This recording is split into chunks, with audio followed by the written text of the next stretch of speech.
Good evening and welcome to the Whiskey Lover Society with me, Gert Tiff, and tonight we are looking at maybe it's a poor man's Springbank with Hazelburn, 10 years old, single malt from the Springbank distillery.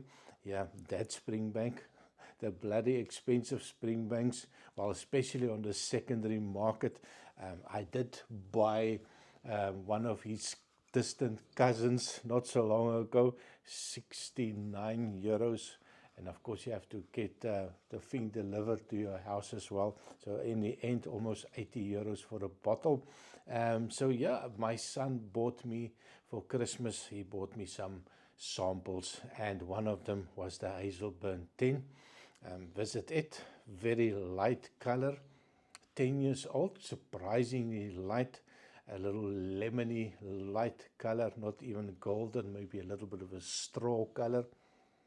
And yeah, I'm quite looking forward to giving it another nosing and tasting. I did do a review on them quite a long time ago, so I think it's time to give it another go. I know I remembered, and I did find some nice nosing and tasting notes from it. So quite looking forward to see the journey in the whiskey, have my palate, have my nose changed.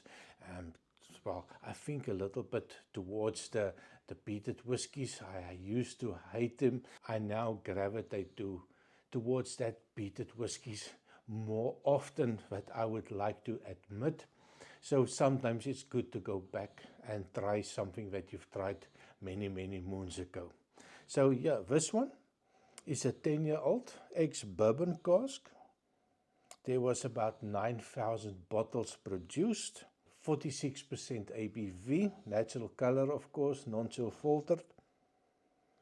But the nose, that lightness, and I think that is what I quite like about this whiskies with ex-bourbon cask whiskies.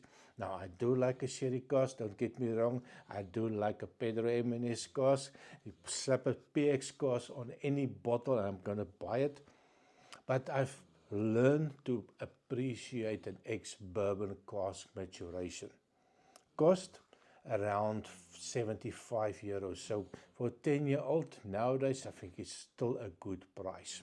So on the nose, on this one, you can see maybe, well, I'm not sure if your camera can pick it up. There is definitely a viscosity to it, a little bit of a long, slow legs forming on the glass. There's a little bit of a oiliness in it as well. So on the nose, it is light, it's friendly, there's a sweetness, but it's not an overly sweet whiskey. Some vanillas, a little bit of a toffee, at apples, a little pear note, a little bit of an apricot note. It's a little bit of a jammy, almost strawberry jammy note coming through. I get a little bit of a Fanta grape note. I'm a little bit surprised on the alcohol.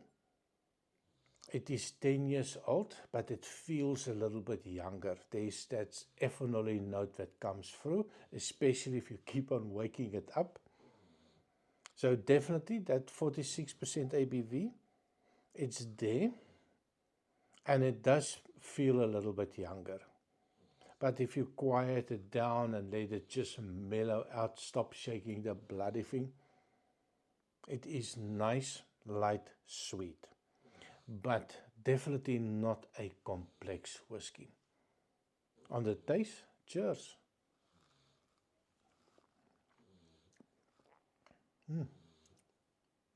On the taste, is a totally different, much sweeter on the taste. That little bit of a toffee note, a little English toffee note. It's that 46% is just perfect. There's not a lot of bite in it. There's a little light warmth going through the system.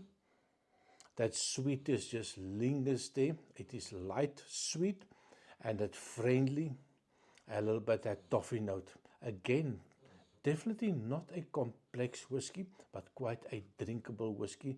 Quite a whiskey that I think I can spend some time with. 75 euros for a bottle, not a bad price for a 10-year-old. My word, we've been paying some stupid prices for 10-year-old and no age statement whiskies. So it's quite pleasant to see something that's still available for 10 years for 75 euros. One more try.